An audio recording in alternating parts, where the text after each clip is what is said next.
재물이란 물과 같아서 쥐면 손가락 사이로 새고 놓으면 도리어 고이는 법이다. 정약용이 말했습니다. 그런데 이 말을 진심으로 받아들이는 사람은 많지 않습니다. 특히 자식에게 재산을 건네야 할지 말아야 할지 그 갈림길에 서 있는 순간에는요. 그대들은 혹시 이런 이야기를 들어보신 적 있으신가요? 평생 모은 재산을 자녀에게 미리 넘겨줬더니 그 뒤로 명절 전화조차 뜸해졌다는 이야기 말입니다. 혹은 반대로 끝까지 재산을 쥐고 있었더니 자녀들이 눈치를 보며 서먹해졌다는 이야기도요.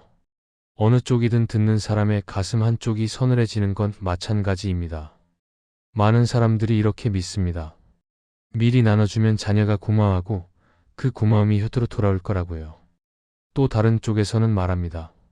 줄 것을 다 주면 부모는 쓸모없는 사람이 된다고요. 두 말 모두 일리가 있어 보입니다. 그런데 이 두 믿음 사이에는 아무도 잘 들여다보지 않는 빈자리가 하나 있습니다. 그것은 바로 이 질문입니다. 우리는 재산을 줄 때 정말로 돈을 주고 있는 걸까요? 아니면 그 안에 실어 보내는 건 전혀 다른 무엇이 아닐까요? 누군가는 돈을 건네며 사랑을 전하려 했고, 누군가는 인정을 사려 했고, 또 누군가는 자신의 자리를 지키려 했습니다. 같은 행위인데 그 안에 담긴 마음은 저마다 달랐습니다. 어쩌면 진짜 핵심은 주느냐 마느냐가 아닐지 모릅니다. 재산을 둘러싼 갈등의 밑바닥에는 돈보다 훨씬 오래된 감정이 웅크리고 있습니다. 인정받고 싶은 마음, 버림받지 않으려는 두려움, 내가 살아온 시간이 헛되지 않았음을 확인받고 싶은 간절함. 그것들이 재산이라는 그릇에 담겨오갈 뿐 정작 그릇 안에 무엇이 들었는지는 주는 사람도 받는 사람도 잘 모릅니다. 정약용이 유배지에서 두 아들에게 편지를 보냈습니다. 나는 너희에게 밭 한 떼기도 남겨줄 형편이 못 된다. 그러나 줄 것이 없다고 생각하지는 않는다. 10여 년 넘게 가족과 떨어져 있던 그에게 재산은커녕 함께하는 시간조차 허락되지 않았습니다. 그런데 그 편지를 받아든 아들들은 아버지가 아무것도 주지 않았다고 느꼈을까요? 부모가 자녀에게 진짜 물려줄 수 있는 것은 무엇인가? 재산을 주든 주지 않든 그 어느 쪽도 온전한 답이 되지 못한다면 우리는 어디에서 답을 찾아야 할까요? 이 물음을 품고 조금 더 깊은 곳으로 걸어가 보겠습니다. 사람들은 흔히 이렇게 생각합니다. 재산을 미리 나눠주면 자녀와의 관계가 좋아진다고요. 부모의 마음이 전해지면 자녀도 그 마음을 알아줄 것이라 믿습니다. 그런데 정말 그럴까요? 실제로는 돈이 오가는 순간 관계의 무게중심이 조용히 이동하는 경우가 적지 않습니다. 왜 그런 걸까요? 인간의 마음에는 묘한 습성이 있습니다. 무언가를 받으면 처음에는 고마움을 느낍니다. 그러나 시간이 지나면 그 고마움은 서서히 당연함으로 바뀝니다. 당연함은 다시 기대가 되고 기대는 더 큰 요구가 됩니다. 이것은 자녀가 나쁜 사람이어서가 아닙니다. 받는 것에 익숙해지는 것은 인간 보편의 심리입니다. 문제는 부모 쪽에서 일어납니다. 내가 이만큼 줬으니 이만큼은 돌아와야 한다는 기대가 말하지 않아도 마음속에 쌓입니다. 그 기대가 채워지지 않으면 서운함이 됩니다. 서운함은 말로 꺼내지 못할수록 원망이 되고 원망은 결국 관계를 잠식합니다. 정약용은 이 구조를 일찍이 꿰뚫어 보았습니다. 그는 사람 사이에 은혜가 오가는 일을 두고 주는 사람은 반드시 돌아올 것을 기다리게 되고 받는 사람은 반드시 갚아야 할 짐을 지게 된다고 했습니다. 은혜가 거래가 되는 순간 관계는 따뜻함 대신 계산을 품게 됩니다. 이것이 재산을 둘러싼 가족 갈등의 뿌리입니다. 그러니 재산 문제의 본질은 사실 돈이 아닙니다. 존중의 문제입니다. 내가 줬으니 나를 대접하라는 것도 받았으니 고개를 숙여야 한다는 것도 결국 관계를 수직으로 만드는 힘입니다. 부모와 자녀 사이에 돈이 오가면 사랑의 자리에 빚이 들어앉습니다. 빚은 늘 갚아야 하는 것이기에 편안함을 허락하지 않습니다. 가족이라는 이름 아래 가장 편해야 할 관계가 재산. 한 번 오간 뒤로 가장 불편한 관계가 되는 까닭이 여기에 있습니다. 정약용은 유배지에서 아무것도 줄 수 없는 처지였기에 오히려 이 구조에서 벗어날 수 있었습니다. 줄 재산이 없으니 기대도 없었고 기대가 없으니 서운할 일도 없었습니다. 그가 아들들에게 보낸 것은 편지뿐이었지만 그 편지 속에는 갚아야 할 빚이 아니라 스스로 서는 힘이 담겨 있었습니다. 재산을 줄 수 없었던 아버지가 재산보다 오래 남는 것을 물려준 셈입니다. 돈을 주면 관계가 좋아질 것이라는 통념은 어쩌면 순서가 뒤바뀐 것인지도 모릅니다. 관계가 먼저 단단해야 돈이 오가도 흔들리지 않습니다. 관계가 무너진 자리에 돈을 쌓아 올리면 그 돈은 벽이 됩니다. 사람과 사람 사이를 잇는 것이 아니라 사람과 사람 사이를 가르는 벽 말입니다. 정약용이 강진으로 유배를 떠난 해 그의 나이는 40이 채 되지 않았습니다. 한양에 두고 온 것은 벼슬도 명예도 아니었습니다. 두 아들이었습니다. 큰아들 학연과 둘째 학유. 아직 어린 아이들에게 아버지가 죄인이 되어 먼 곳으로 끌려간다는 사실은 어떤 설명으로도 온전히 전해질 수 없는 것이었습니다. 유배 초기 정약용은 자신이 아들들에게 아무것도 해줄 수 없다는 사실에 깊이 괴로워했습니다. 다른 사대부 집안의 아이들은 아버지의 이름으로 학문을 배우고 아버지의 인맥으로 길을 열어갈 수 있었습니다. 그러나 정약용의 아들들에게는 아버지라는 이름 자체가 짐이었습니다. 죄인의 아들이라는 낙인은 과거 시험의 문턱에서부터 그들을 가로막았습니다. 그때 정약용은 하나의 결심을 합니다. 줄 수 없는 것을 한탄하는 대신 줄 수 있는 것에 온 힘을 쏟겠다고요. 그가 줄 수 있었던 것은 오직 글이었습니다. 편지 한 통 또 한 통. 그는 먼 유배지에서 아들들에게 삶의 태도를 써보냈습니다. 어떻게 책을 읽어야 하는지, 어떻게 사람을 대해야 하는지, 어떻게 스스로의 힘으로 일어서야 하는지를요. 편지 속에서 정약용은 단 한 번도 자녀에게 자신을 돌봐달라고 쓰지 않았습니다. 나를 위해 무엇을 해달라는 부탁도 없었습니다. 대신 이런 말들이 있었습니다. 남에게 기대지 마라. 작은 일부터 스스로 해내는 습관을 들여라. 재물을 탐하지 말고 사람의 마음을 얻는 사람이 되어라. 이 말들은 아버지의 당부이기도 했지만 동시에 아버지 자신의 고백이기도 했습니다. 벼슬에 있던 시절 놓치고 살았던 것들, 권세를 누리던 날에는 보이지 않았던 것들을 유배지의 정막 속에서 비로소 깨달은 사람의 목소리였습니다. 흥미로운 것은 그 결과입니다. 정약용의 아들들은 아버지에게서 땅 한 평, 돈 한 푼 물려받지 못했습니다. 그런데도 그들은 아버지를 원망하지 않았습니다. 학연은 아버지의 가르침을 평생 간직했고 학유 역시 아버지의 편지를 소중히 보관했습니다. 재산을 받지 못한 아들들이 아버지의 말을 재산처럼 품고 산 것입니다. 줄 것이 없을 때 비로소 진짜 줄 것이 보입니다. 정약용은 모든 것을 잃은 자리에서 이 사실을 발견했습니다. 재산이 있었다면 그는 틀림없이 아들들에게 땅을 나눠주고 집을 마련해 주었을 것입니다. 그리고 아마도 아들들이 고마워하기를 기다렸을 것입니다. 그 기다림 속에서 서운함이 자라고 서운함 속에서 관계가 멀어지는 일이 일어났을지도 모릅니다. 유배가 그에게 빼앗은 것은 많았지만 어쩌면 하나를 돌려준 것인지도 모릅니다. 재산 없이도 사랑을 전할 수 있다는 것, 아니 재산 없이 전한 사랑이 오히려 더 오래 남을 수 있다는 것을요. 진짜 물려줄 것은 돈이 아니라 존엄이었다. 이 말이 무엇을 뜻하는지 한 이야기를 통해 들여다보겠습니다.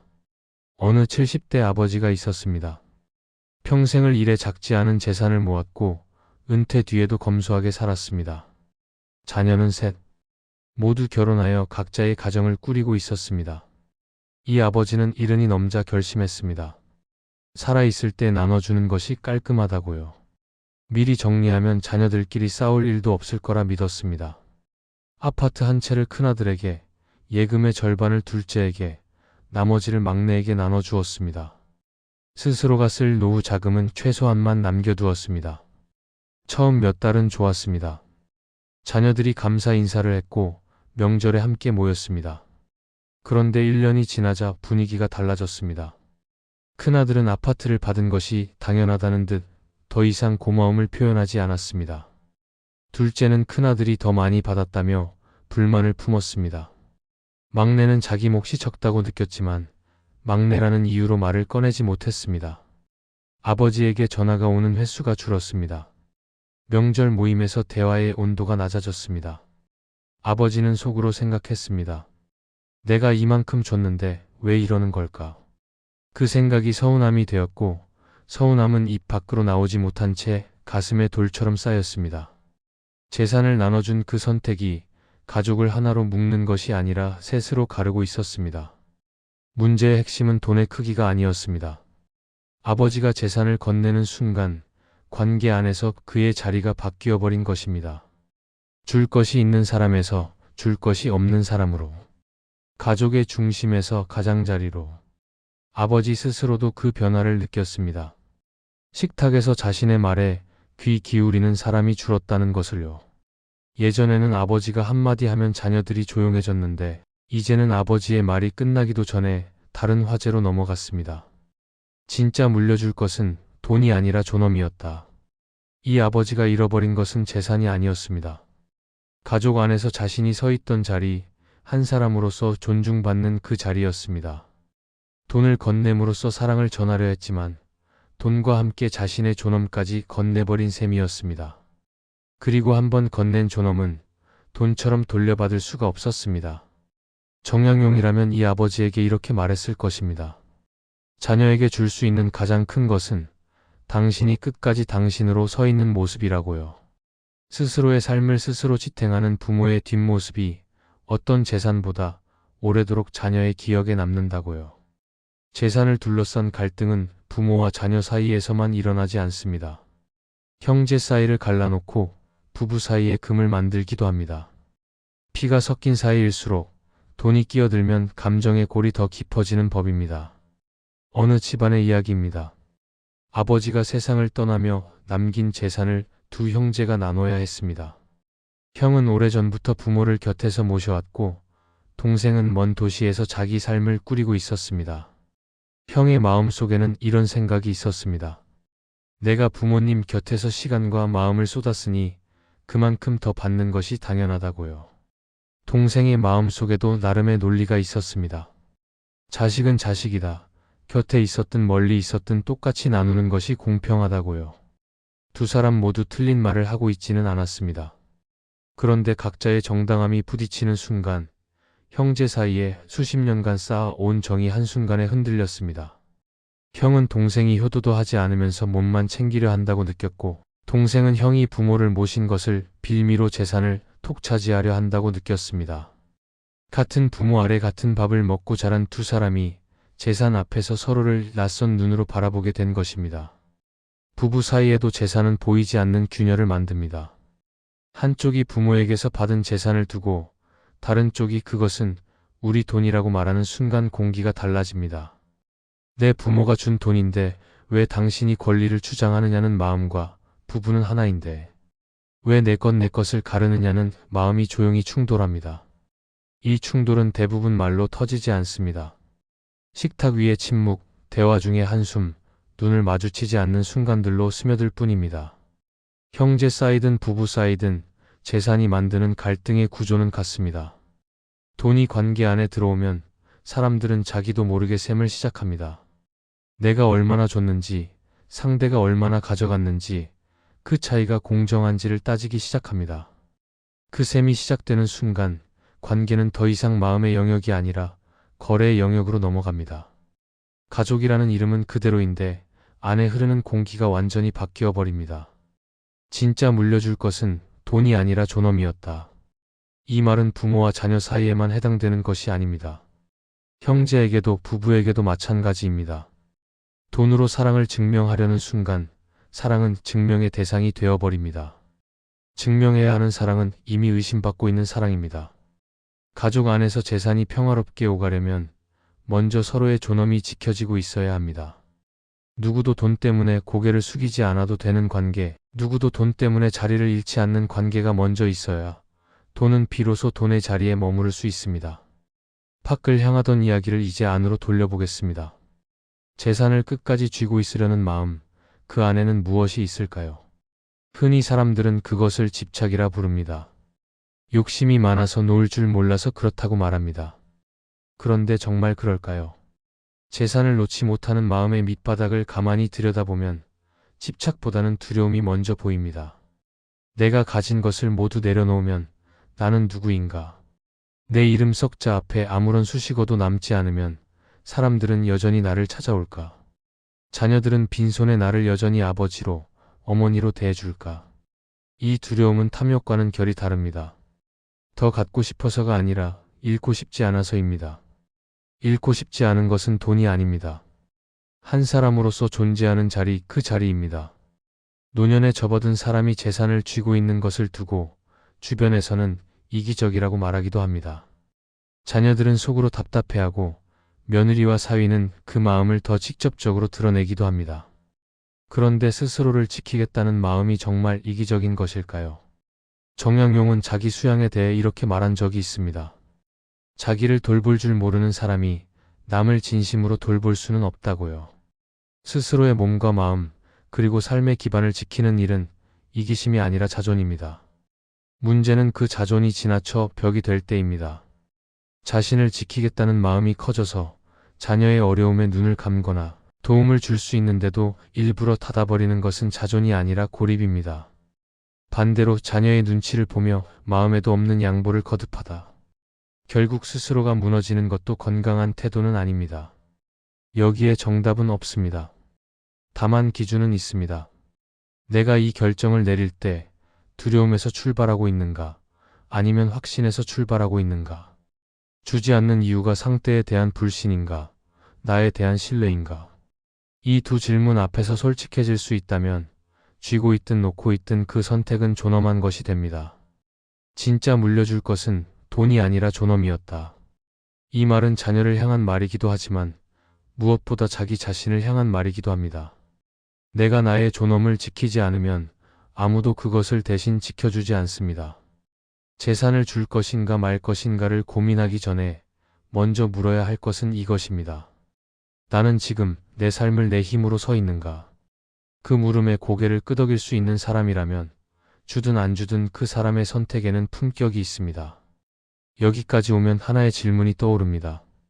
재산을 넘어 사람이 사람에게 남길 수 있는 것은 과연 무엇인가? 물질은 닳습니다. 집은 낡고 돈은 쓰이고 땅은 주인이 바뀝니다. 세대가 한 번 지나가면 누가 무엇을 물려받았는지조차 기억에서 사라집니다. 그런데 사라지지 않는 것이 있습니다. 한 사람이 삶을 대하던 태도, 어려운 시절을 견디던 자세, 말없이 보여준 뒷모습. 이런 것들은 물질처럼 손에 잡히지 않지만 오히려 손에 잡히지 않기에 빼앗기지도 않습니다. 소유보다 존재가 오래 남습니다. 배품보다 품격이 깊이 전해집니다. 넉넉한 지갑보다 넉넉한 태도가 받는 사람의 마음에 더 오래 머무릅니다. 이것은 아름다운 말이 아니라 관찰의 결과입니다. 부모를 떠올릴 때 사람들이 가장 먼저 기억하는 것은 무엇일까요? 얼마를 물려받았는지가 아니라 그 사람이 어떤 사람이었는지입니다. 새벽마다 일어나 묵묵히 일하던 모습, 어려운 이웃에게 조용히 내밀던 손, 화가 나도 함부로 말하지 않던 절제. 이런 것들이 재산보다 먼저 떠오르고 재산보다 오래 남습니다. 정약용은 18년의 유배를 견디며 500권이 넘는 저술을 남겼습니다. 그런데 그가 후세에 진짜 남긴 것은 책의 권수가 아닙니다. 모든 것을 잃고도 무너지지 않은 한 사람의 태도입니다. 유배지의 차가운 방에서도 읽고 쓰기를 멈추지 않았던 그 모습이 200여 년이 지난 지금까지도 사람들의 마음을 움직입니다. 물질 대 존재, 소유 대 품격, 체험 대 비움.